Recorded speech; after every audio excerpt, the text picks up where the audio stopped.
tika nzambe azali riche en beauté oyo azali miséricordieux asunga yo na bolamu na ye problème no nyonso etrouve solution na bolamu ya nzambe alobi baproblème na yo nyonso etrouve solution na bolamu ya nzambe tika bolamu ya nzambe elanda yo na bilanda bolamu ya nzambe.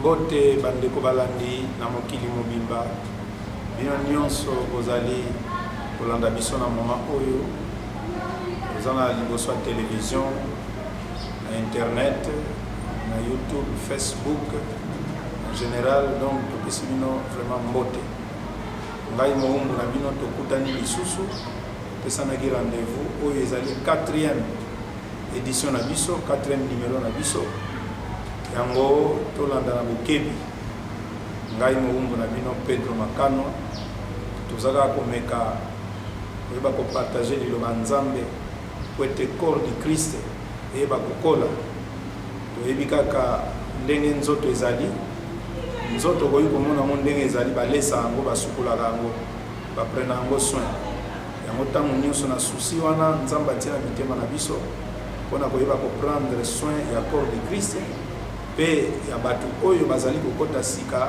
na kati ya corps du Christ.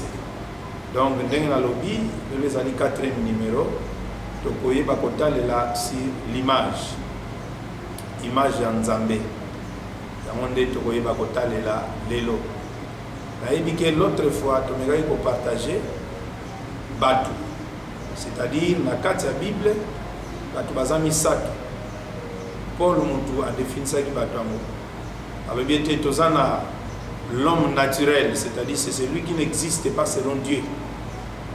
Oya botami pa papa na mama yende azali homme naturel, donc azali homme nyama, donc l'homme animal.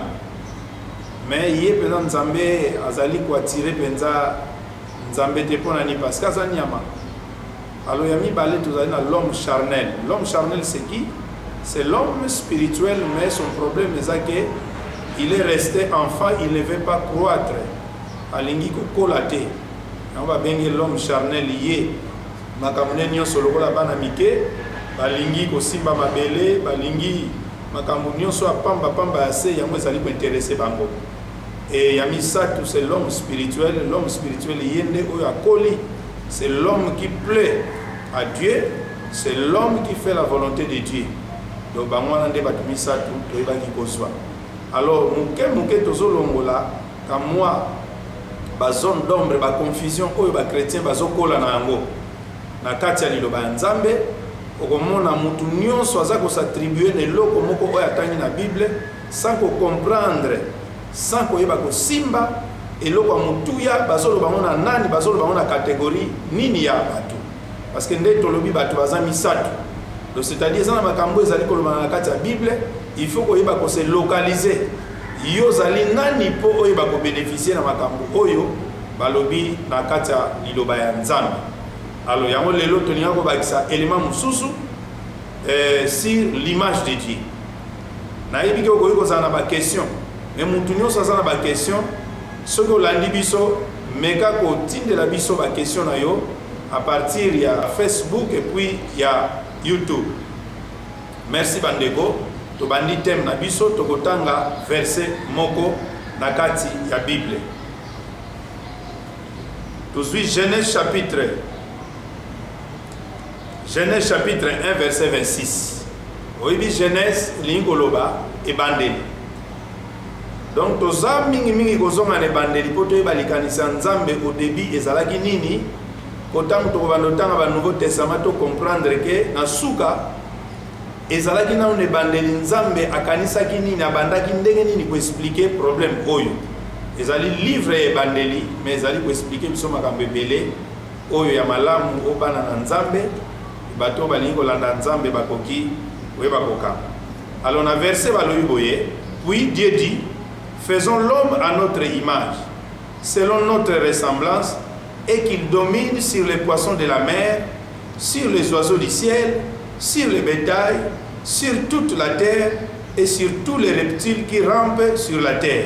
Bien-aimés, je reprends.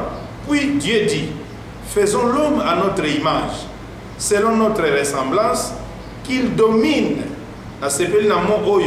qu'il domine sur les poissons de la mer, sur les oiseaux du ciel, sur les bétails, sur toute la terre et sur tous les reptiles qui rampent sur la terre. Bien-aimé dans le Seigneur, Oyoki, Balobi Nzambe alobi yemoko, faisons l'homme à notre image. Donc c'est-à-dire l'homme a été fabriqué selon l'image de Nzambe. Donc c'est-à-dire l'homme a zali image de Nzambe. Mais eloko moko eye kopesa biso moi réflexion, toye komona ke l'homme oyo aza image de Nzambe, ba pesi capacité na ye. Balobi il sera un élément dominant, c'est-à-dire abanda ko dominer les oiseaux du ciel, les poissons de la mer, les reptiles, balobi tout ce qui rampe sur la terre, c'est-à-dire akozala na domination ou bien na maîtrise il y a nature mobimba. Mais nous allons voir terme oyo parce que tolobi que terme na biso ezali l'image de Dieu. Mais qui est vraiment l'image de Dieu? Parce que ceux qui totali nyonso oyo tozali koloba katikati na sika oyo na lolenge image ya Nzamba koki kozaela, il faut dominer banyama, dominer bandeke na likolo, c'est-à-dire il faut azala na domination ya likolo, domination ya se et nature, il faut se soumettre liboso na ye. Mais tozomona le contraire, bien-aimé. Tozomona le contraire. L'homme azali plutôt dominé. Mutu oyo tozali komona azali plutôt dominé. Mais si qui tomoni mutu aza dominé par la maladie, mutu aza dominé par même banyama, mutu aza dominé par même les éléments oyo nyonso eza dans le ciel, mutu azali dominé par les serpents, c'est-à-dire la nature tout entière ezali ko sembler ko dominer mutu. Mais tokoloba nini? Est-ce que Nzamba kosaki alobi ete na sali mutu na lolenge na ngai, mais na sali na intention à dominer mokili mobimba, à dominer toute la nature? Mais c'est le contraire au biso tozali komona katikati na mokili oyo. L'homme azali lokola sujet ya makambo ebele, l'homme azali lokola esclave ya makambo ebele, ezali ko dominer ye. Donc par là, moi doute, il y a réflexion et bandiko salema katikati na biso koyeba, mais quel est cet homme oyo Nzambe alobeli azali image na ye? Parce que tu comprends que ce n'est pas tout homme qui est à l'image de Dieu. Pour ceux qui tout homme otozali koloba biso batu selon le langage ya biso batu que il est l'image de Dieu, en tant que comme on a différence otozali ko prélever na kati ya liloba Nzambe, tozali komona mutu azali dominer na makambo ebele, c'est-à-dire makambo ngo ezali kolo ye azali na se, ye azali ko subir sort ya makambo nyonso. Alors tokoyeba ko approfondir réflexion na biso étant ba chrétien nyonso tango zotanga Bible to pesa bino déjà ba verset bazolo bake il faut avoir un langage spirituel dans des choses spirituelles. Pour Nzambe na bikama za molimo, il faut que ceux qui l'adorent en esprit et en vérité. Alors tant bazolo ba faisons l'homme à notre image, il faut comprendre quel est cet homme oyo bazali kolobela oyo azali na image Nzambe. Et ceux qui te comprendre était tozali à côté tokoki ko sagabar ou soit ko se vanter na koyeba ko bota mais pas papa na maman était tozali ba image Nzambe et pourtant tozabongote. Ceux qui yo za image Nzambe sera que ndengo za mwindu Nzambe pas za mwindu bongo, sera que ndengo za pembe, est-ce que Nzamba za pembe bongo? Ngai ndenge na za matoi mike, est-ce que Nzambe pe za matoi mike bongo? Ça dit l'image de Dieu, tu dois comprendre que ce n'est pas l'extérieur, ce n'est pas notre corps physique. Il y a des images en Nzambe. Donc c'est autre chose. Parce que l'image de Dieu doit dominer sur la terre. L'image de Dieu doit avoir la puissance, le pouvoir sur la terre, sur la nature. Il y a pour dominer la terre tout entière. Mais il n'en est pas le cas na moina lelo oyo. Tout ce que nous appelons l'image de Dieu est dominé. Ezali na se ya makambo nyonso ya se ya banyama na se ya bandeke e mutu azaka na miso na ye pona kolela na makambo nyonso oyo ezali koya nakati ya mokili oyo. Alors, tokoloba boye, pourquoi celui qui est créé à l'image et à la ressemblance de Dieu n'arrive pas à écouter la parole de Dieu? Mais pourquoi mutu oyo aza créé, un autre élément, pourquoi celui qui est créé à l'image de Dieu n'arrive pas à écouter Dieu, n'arrive pas à voir Dieu, n'arrive pas à comprendre Dieu? C'est-à-dire il y a un problème. Il y a un problème.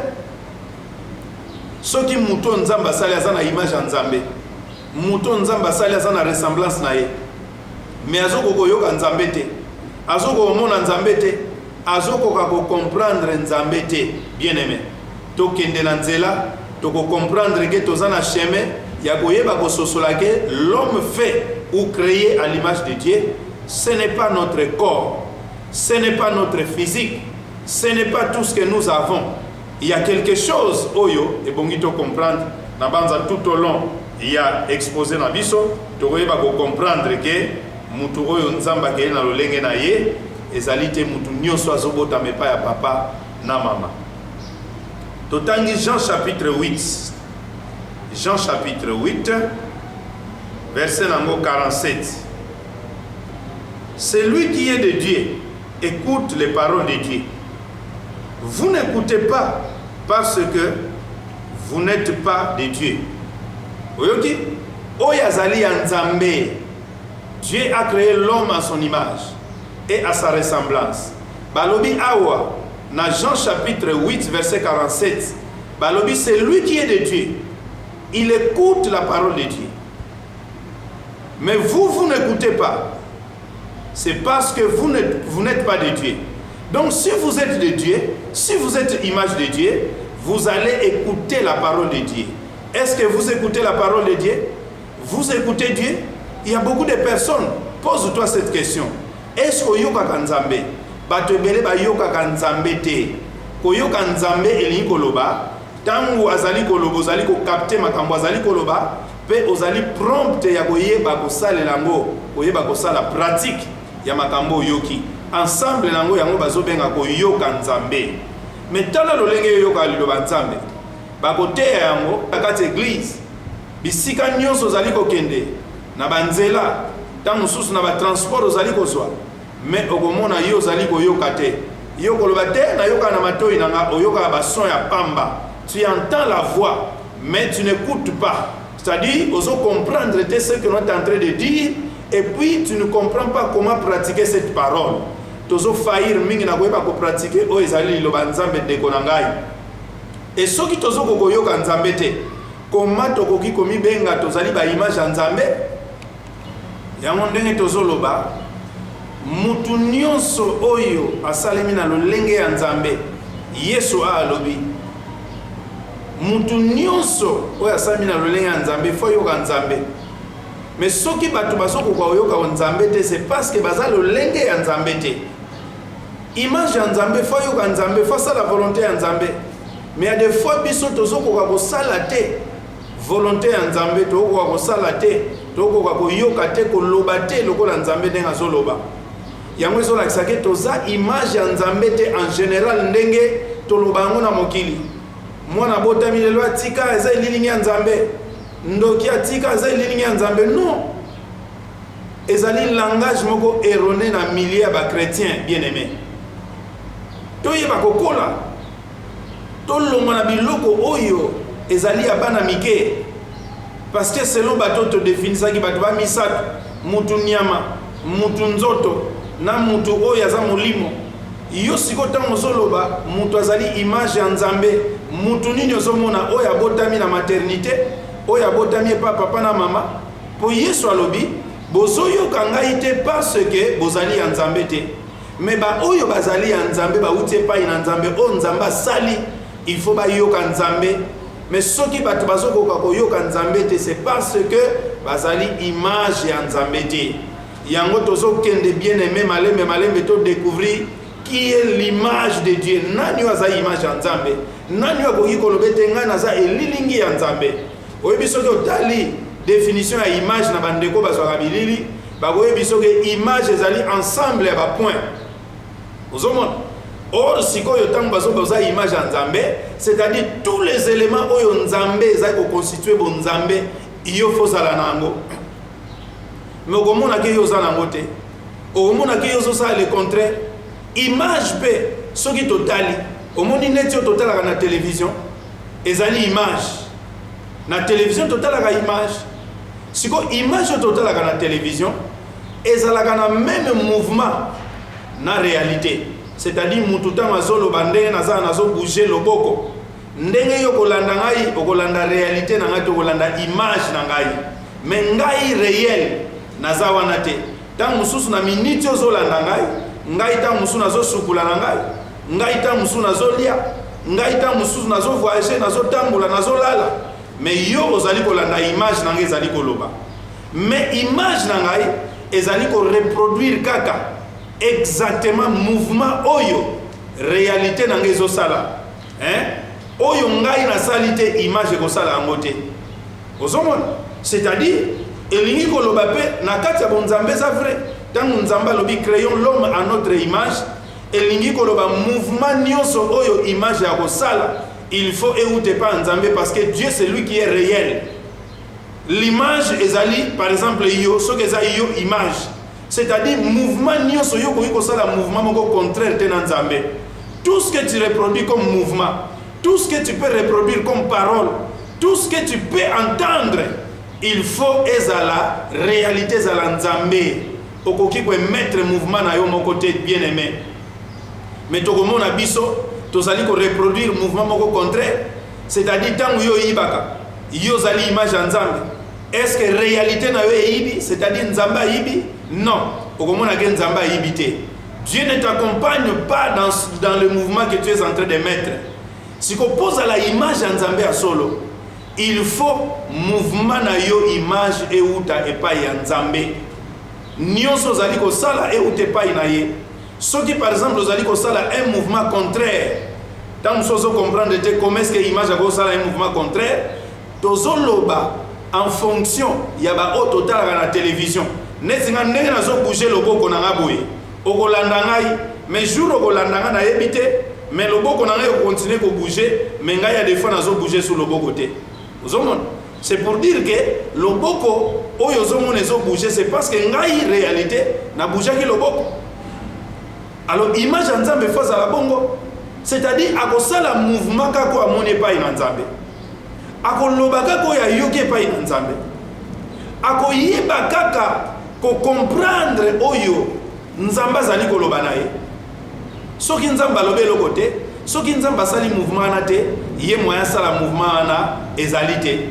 Okotuna ngai ndenge nini okoki kosala mouvement contraire na nzambe. Par exemple tango yibaka, par exemple tango betaka, par exemple tango bomaka, tango tongaka. Est-ce que ça sûr que na momo zo tonga nzambe pas zo tonga? Parce que notre mouvement il faut ou te pas ina nzambe. Parce que nous sommes tous sala, il faut ezala émission na ezala pa ina nkolo. Mais na nous sommes sala vraiment. Na ndengo zo iba, est-ce que ça sûr penza? Na moment ozo so eloko o eza ya yote ndengo zo landa ngai. Na moment oyo zo tambula na mwasi ya batu. Nzambe penza na moment na zo tambula na mwasi ya batu. Ozomona? Na banza mutema no eza témoin. Na munoko moniko ko zo ko répondre te, mais na motema na yo oyebike te nazali ko sala mouvement o ezali contraire na nzambe, c'est-à-dire ozali ko sala oyo babengi désobéissance, ozali ko sala volonté ya nzambe te. Mais et pourtant Bible ezali ko yebisa biso et bongi toi ko obéir na nzambe pas parce que l'obéissance est le sacrifice, mais yo sala ga yango te. Donc longola makanisi wana ke yo za image ya nzambe toko lukela yo nini mususu poto yeba yo za image ya nani. Mais image ya nzambe longola mo banda lelo na pekisi yo loba lisusu ke oza image ya nzambe. Tout le monde ozomona azotambola, tout le monde ozomona na nzela koloba te kaza image ya nzambe. Nazondima ke image ya nzambe ezali, mais ce n'est pas tout le monde ozali komona na kati église, tout le monde ozali komona na balabala, tout le monde ozali komona na kati ya ndako na yo, tout mwana oyo akobotama na maternité nde image ya nzambe. Langage wana eza profane et comme beaucoup plus na milieu ba chrétien ba chrétien ba komi koloba lokola mokili omona na mokili bazolo ba biso nyonso to nzamba sala biso yo nzambe mutasali yo parce que nyonso nzamba sala ekokota bokonza nzambe oyebi yango nyonso nzamba sali ekokota bokonza nzambe na oyo yozo sala nzambe te mutasali yo mutu musumu mutasali yo eloko musumu mutasali yo mais soki ya solo osalemi na nzambe soki ya solo za image ya nzambe reproduire le même mouvement oyo nzambe azali ko reproduire yango na poto comprendre on tokende plus loin tokoyeba ko tanga verset moko na 1 Corinthiens chapitre 15 verset nango 48 à 49 tobandi na 47 balobi les premiers hommes tirés de la terre est terrestre, le second homme est du ciel. On l'a dit déjà. Créons l'homme à notre image. Quel est cet homme que Dieu a créé à son image? Parce qu'il y a deux hommes. Le premier homme a été tiré de la terre et le second homme, il est du ciel.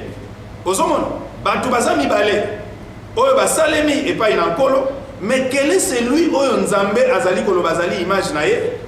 Parce que tolobi ke kozala image ya Nzambe ozali na mouvement ya yo moko te ozali kosala nyonso ozali kosala yo ozali kola marionnette bazali ko diriger nyonso ozali kosala ezali ko ute pas réel na yo pas réalité na yo oyo azali Nzambe siko abalobi na 47 les premiers hommes donc surtout on a les premiers hommes c'est que les seconds azali le premier homme est tiré de la terre azali terrestre le second homme est du ciel.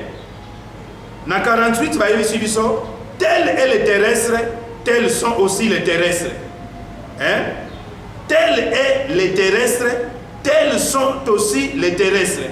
Donc c'est-à-dire ndenge moto oyo ya liboso moto liboso basala ki aza terrestre azali moto ya mabele azaki tiré na mabele yango babengi terrestre balobi lolenge oyo azalaki tiré na mabele azali ndenge pe bato bavandi na mabele o babengi ba terrestre bazali omoni ndeko na ngai te okozwanga faute okolobake me pasero makambo ya zolo bazo compliquer bible ya linkolobake ya yebi mingi non notre problème est ça que nous parlons de la parole de Dieu c'est comme si ezalaki parole ya batu ndeko na ngai Dieu n'est pas un homme Dieu azali na définition de la carte de la Bible c'est définir ndeko na ngai mais tozali kozwa lokola mutu yango tozali komi pesa ba titre nyonso tozali komona na Bible so balobi mwana na Nzambe yo po botame papa na mama na kimoyibi na kindoki na lobiki na mwana na Nzambe non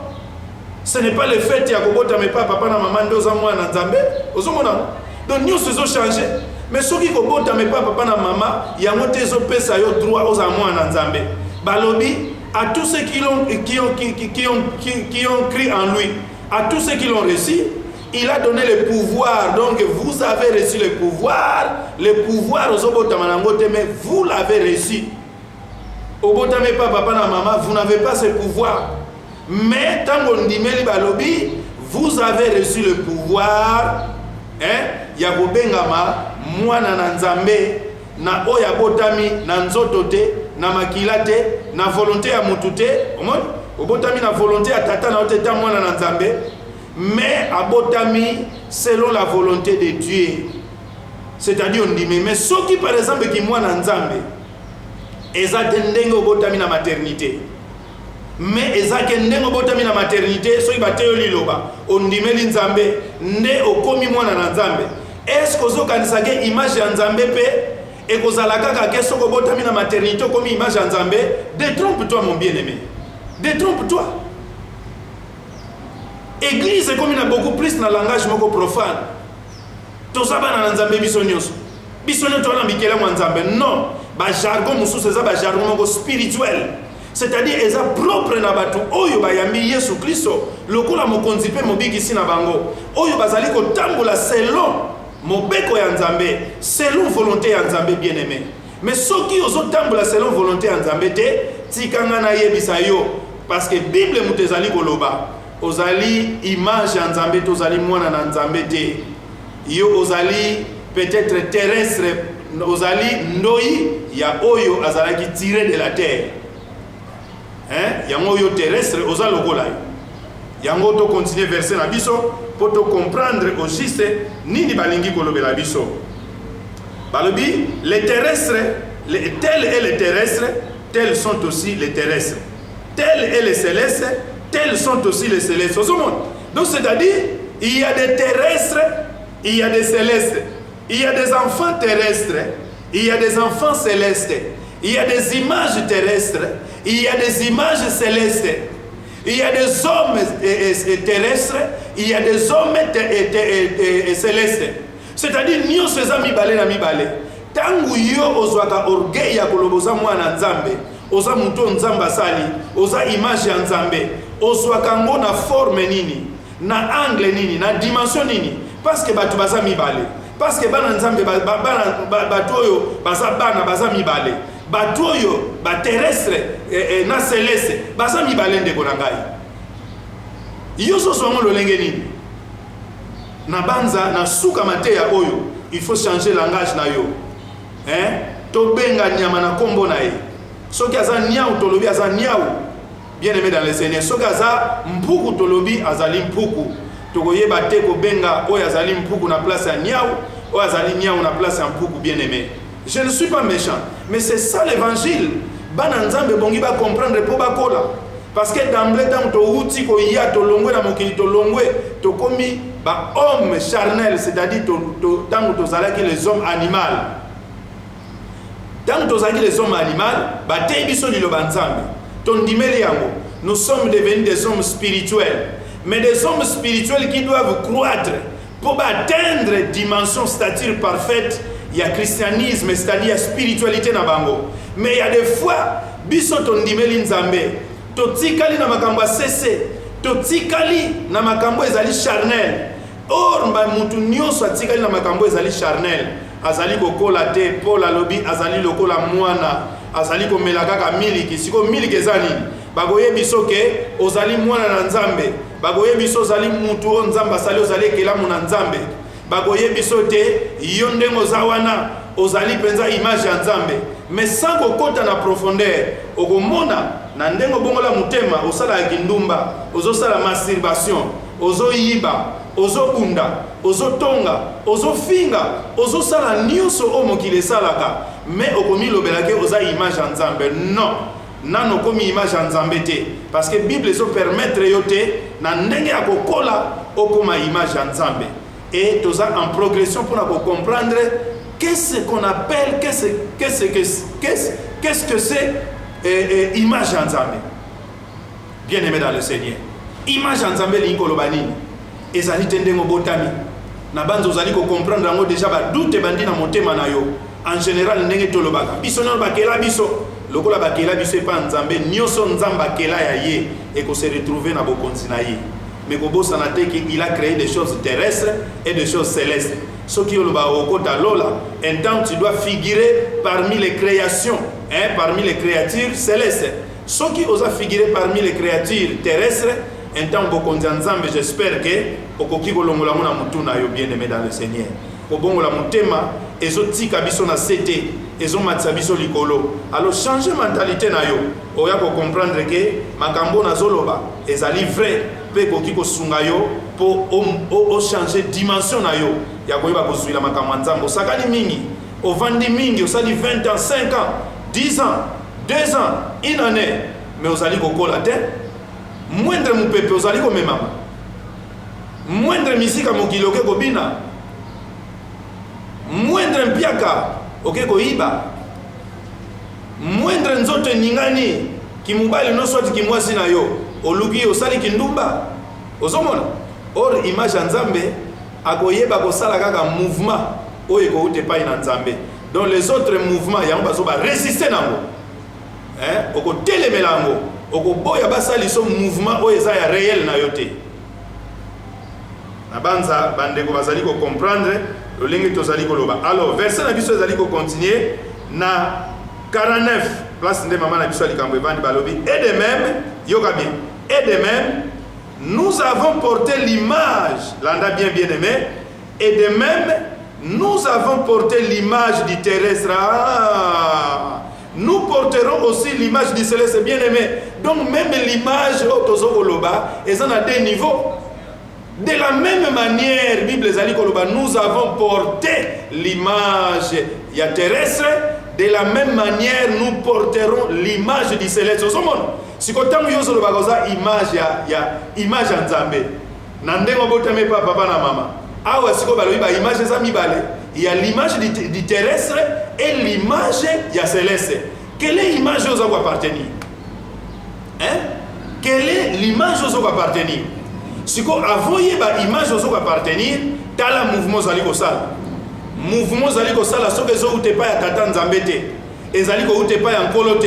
Et lingi koloba ete yo ozali image en Zambete parce que image en Zambe ko sala kaka mouvement ko ute pa ya Nzambe batu o Nzamba sali ba ko yoka kaka Nzambe ba ko yeba ko comprendre kaka Nzambe pe ba ko mona Nzambe ndenge Bible ezali koloba na Jean ndenge totai kotanga bien aimé dans le Seigneur Nzamba lingi yo Nzamba lingi kola parce que na ko kola ezana makambo ebele ezo zelo ya minene. Nous découvrir que la vie chrétienne.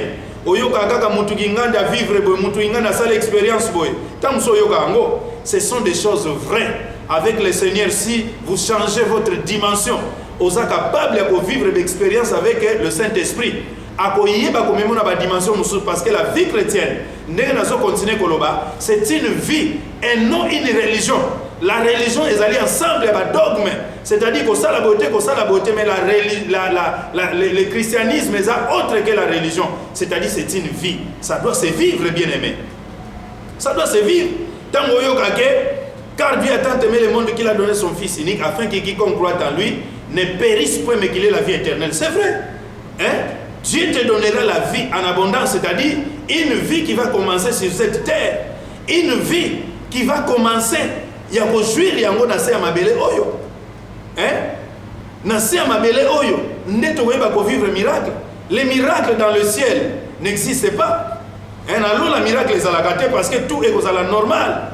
Bisogno to à la surnaturel. Mais si les miracles to lingito vivre c'est sur la terre et bongito vivre yango. Maintenant jusqu'à présent, tu ne vis pas de miracles. Osana kata miracle général.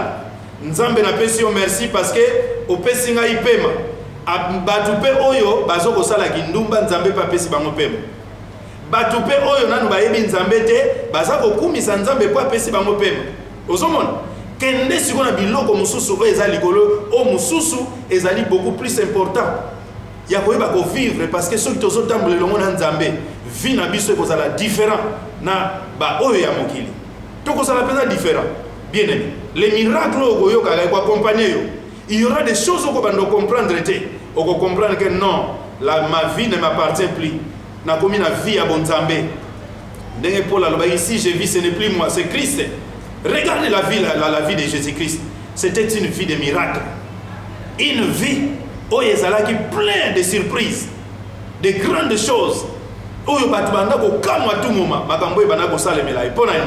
Parce que azalaki ya Nzambe, parce que azalaki mwana Nzambe, parce que azalaki Nzambe mutasali. Mais yo Nzamba sali. Qu'est-ce que tu fais de ta vie?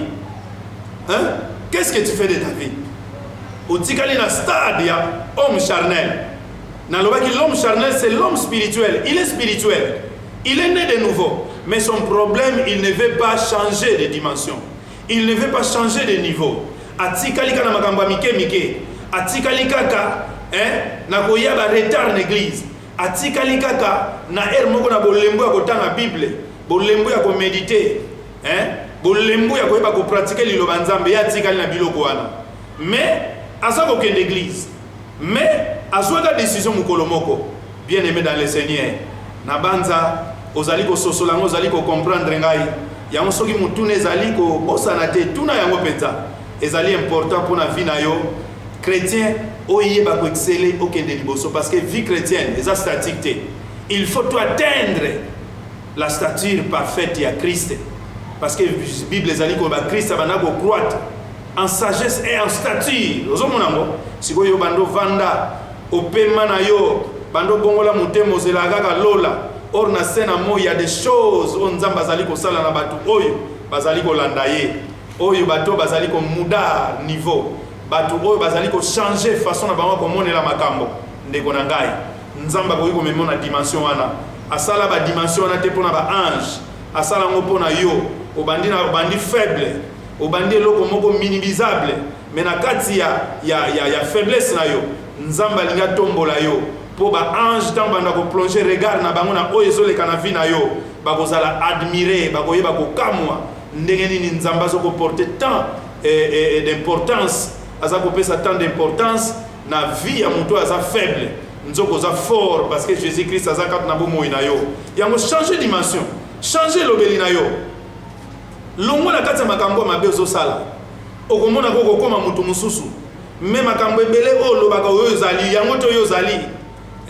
ozali na se ona za image ya Nzambe nano komi image ya Nzambe te to luka to tendre kokoma image ya Nzambe to komona makambo minene ko salema Nzamba kwa assiste biso to kozana se ya mabele awa mais to komona volonté ya tata e ko salema na se awa ndenge salema ki likolo est-ce que c'est salemi nano bandi ko salema te mais landa Nzambe yoka ye mitika Nzamba sala yo Nzamba façonné yo ko boya te ko bima te na kati ya izini ya Nzambe linga Nzamba corriger yo okomona okobima penzo okokoma image ya Nzambe ya solo okopesa ngai raison na makambo oyo nazali koloba donc de balobi de même que nous avons porté l'image ya terrestre un temps de la même manière tokoyeba ko porter l'image du céleste donc ndeko na ngai crois-moi ce n'est pas moi qui l'ai dit c'est la Bible il y a des images l'image terrestre et l'image céleste. Si on découvrir quelle est l'image terrestre, tu découvrir l'image terrestre zani. Tu tangi verset moko na Genèse toujours ne bandeli, to ke ne bandeli pour comprendre que zangai te mona bandia mon Nzambe ye moko. Genèse chapitre 5 verset nango 3. Landa bien. Adam âgé de 130 ans. Tant bazolo ba Adam âgé de 130 ans. Awa Adam auti ko bimanakati ya jardin après avoir kosala lisumu ba bengani bango moye ba zonga na jardin zate mena sikoyo na âge ya 130 ans Bible ezali koloba engendré un fils balobi il a engendré un fils à sa ressemblance landa bien Adam âgé de 130 ans, engendra un fils à sa ressemblance et selon son image. Hollandi? Non, vous comprenez bien. Vous comprenez bien. Place où on dirait confusion avec les Kiwana. Balobi, Adam a outi ko longwa na kati ya jardin. Place Nzamba loba qui créons l'homme à notre image et qu'il soit à notre ressemblance. Maintenant, Adam, tant ba bengani après avoir kosala lisumu aye libanda abotaki debana kombo ya mwana liboso yebiye Caïn ya mibale zali Abel bana mibale nyonso wana perda bango po Caïn abomaki ndeko na ye Abel à cause de offrande oyo ndimamaki epai na Nzambe ya Abel ya ye ndimami te mena azalaki frustré ayebi s'en prendre na ndeko na ye na kati ya elanga pe ayebaki koboma ye. Et tant que sali bongo Nzambe ayebisi avant boma mais le péché se couche devant ta porte, c'est-à-dire tu peux améliorer demain mais ye ayebaki amote à s'en prendre na ndeko na bomi et ya lobina ko kende musika na Nzambe na kozana nga vagabond mutu nyonso akomona nga aboma ngai Nzamba lobite na kotia aussi po mutu nyonso akomona yo aboma yo te wana za sujet na biso te to ko partager mukolo mususu kayende basotia esine ndenge nini pe bato il faut ba découvrir signe wana po ba boma ete po soko bomi kaya ko venger 7 fois ozomona ale kaya pe yakimi abela kufi kaya pe akimi ake musika donc Adam a perda bana nyoso mibale maintenant siko awa tango a perdre bana nyoso mibale atika maboko pamba Bible ezali koloba Adam na âgé à 130 ans ayebi engendrer c'est-à-dire aboti apesi naissance na mwana na ye mwana ne kombo na ye 7 mais tant batali mwana Adam tali mwana na ye amoni akokani na ye balobi à sa ressemblance Adam engendra un fils à sa ressemblance et à son image. Mais pourquoi Adam oyo balobaki il avait l'image de Dieu? Tangu lokola yaza image en Nzambe ndenge abotaki 7 il a fallu 7 ans na image en Nzambe. Est-ce que zola na mamnazoloba il a fallu 7 ans na image en Nzambe, mais après avoir commis na mokano na Nzambe vous n'avez plus l'image de Dieu. Okomi na image eloko mususu. Maintenant tango aboti mwana Bible ezali koloba mwana liboso après avoir ko perdre bana mibale mwana liboso c'est-à-dire mwana oya sika boti na kombo ya 7 Bible ezali koloba olia bota ye na image ya Nzambe abota ye na ressemblance ya ye moko Adam et puis na image ya ye moko Adam. Où est l'image de Dieu? Hein, bien aimé, où est l'image de Dieu dans tout ça? Oyoki am siko soki Adam na moment wana abotaki mwana balobi mwana zaki na image na ye moko na image Adam aboti pe mwana balobi mwana zaki na ressemblance Adam. Siko yo papa na yo mansoni mama na yo mankenda oya boti yo toi tu crois que ndengo botami papa mansoni na mama mankenda ale yo zwi courage ya kolobake ozali image ya Nzambe?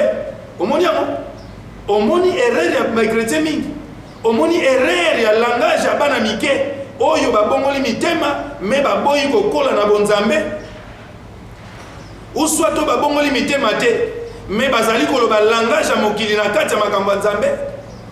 Tozali image ya Nzambe soki 7 abotami epa ya mutu aliboso baloba ike aza image ya Nzambe, me lokola basaki deja lisumu babimi na mokano ya Nzambe tango abotami olia botama na siko. Pourquoi yo zoloba ko za image ya Nzambe? Pourquoi, bien aimé? Vous avez un langage à banamike, langage à ba homme charnel. Kola, vous comprendre que niveau oza et bongyoza la bongoté, donc comprendre que il faut conquérir l'image de Dieu. Merci na bande konyo sobolandi biso botikola na mateya na mokili mobimba. To pesi bino merci. Na lingi bo emaka message na biso na chaîne na biso ya YouTube. Palavra infallible. Et puis ceux qui par exemple bozali na ba message ya kotinga biso ba suggestion tozana compte na biso à Facebook Centre Palavra Infallible. Merci mingi, nzamba pambola bino. Em momento onde eu não acreditava mais em belas histórias,